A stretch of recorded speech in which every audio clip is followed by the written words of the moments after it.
జగన్ది faction మనస్తత్వం అంటూ TDP జాతీయ ప్రధాన కార్యదర్శి నారా లోకేష్ విమర్శించారు. గుంటూరు జిల్లా మంగళగిరి నియోజకవర్గంలో ఎన్నికల ప్రచారం కొనసాగిస్తున్న ఆయన ఇవాళ పాలనకొండలోని ఆర్ఆర్ అపార్ట్మెంట్ వాసులతో ముఖాముఖి సమావేశం నిర్వహించారు. జగన్ తన చుట్టూ ఉన్న ప్రాంతం అభివృద్ధి చెందకూడదని, అక్కడి వారికి ఉద్యోగాలు రాకూడదని, తాను ఇచ్చే పప్పు బెల్లాలపైనే ప్రజలు బతకాలి అనే విధంగా ఓ ఫ్యాక్షనిస్టులా ఆలోచిస్తుంటాడని లోకేష్ వివరించారు.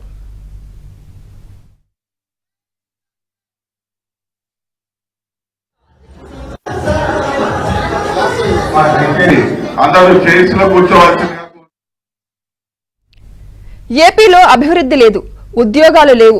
ఈయన బటన్ నొక్కితేనే ప్రజలు బతికే పరిస్థితి నెలకొందని నారా లోకేష్ ఆవేదన వ్యక్తం చేశారు. నిజాం నుంచి చంద్రబాబు వరకు, వైఎస్ రోషయ్య, కిరణ్ కుమార్ రెడ్డి నుంచి ఇవాల్టి రేవంత్ రెడ్డి వరకు ఎవరూ హైదరాబాద్ అభివృద్ధికి వ్యతిరేకంగా పనిచేయలేదన్నారు. అంతెందుకు, భారతదేశ చరిత్రలో ఏ ముఖ్యమంత్రి కూడా రాష్ట్ర అభివృద్ధికి వ్యతిరేకంగా పనిచేయలేదన్నారు. కానీ జగన్ మాత్రం రాష్ట్ర అభివృద్ధికి వ్యతిరేకంగా పనిచేస్తున్నారంటూ నారా లోకేష్ ధ్వజమెత్తారు. ప్లానింగ్ పూర్తి చేశారు, రోడ్లని మేజర్ ట్రంక్ ఇన్ఫ్రాస్ట్రక్చర్ అంతా వేశారు. చివరికి సచివాలయం, అసెంబ్లీ, హైకోర్టు కూడా ఆనాడు మనం కట్టాం. కానీ 2019లో ఏం జరిగింది? ఒక్క అవకాశం మన మాయ మాటలు అందరు పడిపోయి ఈ రోజు మోసపోయారు. అమ్మా, ఏ ముఖ్యమంత్రి అయినా తీసుకునే మొదటి నిర్ణయం ఒక సంక్షేమం, అభివృద్ధి కార్యక్రమం, అంటే ఒక పాజిటివ్ నిర్ణయం. కానీ జగన్మోహన్ రెడ్డి గారు తీసుకున్న మొదటి నిర్ణయం ప్రజావేదిక కూల్చడం తల్లి. అక్కడి నుంచి విధ్వంసం మొదలుపెట్టారు, అడుగడుగున ఇబ్బంది పెట్టారు. దాని తర్వాత 3 ముక్కల ఆటలు ఆడటం మొదలుపెట్టారు. ఆఫ్రికాని ఎవరిని ఆదర్శంగా తీసుకుంటారండి? అలాంటిది ముఖ్యమంత్రి గారు ఆఫ్రికాని ఆదర్శంగా తీసుకుని 3 రాజధానులు అన్నాడు. కర్నూలులోకి ఇటుకేశాడా? లేదు. అమరావతి సర్వనాశనం చేశాడు. విశాఖపట్నంలో ఒక్క పని చేశాడు తల్లి, అది 500 కోట్ల రూపాయలు ఖర్చు పెట్టి ఆయన ఉండేదానికి ఒక ప్యాలెస్ కట్టుకున్నాడు. ఈ రోజు దాని గురించి కూడా చెప్పాలి తల్లి, ఋషికొండ గురించి కూడా చెప్పాలి. ఈ ప్రభుత్వం చేసింది తప్పు అని కేంద్ర ప్రభుత్వం 3 ఆప్షన్లు ఇచ్చింది. ఈ ప్రభుత్వానికి 200 కోట్ల రూపాయలు పెనాల్టీ కట్టండి, లేదంటే సగం భవనాలు తొలగించండి. ఈ 2 చేయకపోతే మొత్తం మేమే తీసేస్తామని ఏకంగా కేంద్ర ప్రభుత్వం ఈరోజు చెప్పే పరిస్థితి. అంటే ఒక్క వ్యక్తి బతికేదానికి 700 కోట్ల రూపాయలు మన డబ్బులు ఖర్చు పెట్టి ఇల్లు కట్టుకున్నాడు. ఏమా అదే డబ్బులు ఖర్చు పెట్టి ఉంటేనా మంగళగిరిలో మనకి ఈరోజు మూసీ నది ప్రాబ్లం ఉండేది కాదు, తాగునీటి సమస్య ఉండేది కాదు, నిరుపేద కుటుంబాలందరికీ ఇల్లు కట్టే పరిస్థితి ఈరోజు. అంటే ఆయనకి ఊరూరు ప్యాలెస్లు కట్టుకుంటాం తప్ప ప్రజలకు ఒక్క ఉద్యోగం కల్పిద్దాం, ఉపాధి కల్పిద్దాం అన్న ఆలోచనలు ఆయన లేనే లేడు. ఎవరో తెలుసమ్మా, ఆల రామకృష్ణారెడ్డి గారు.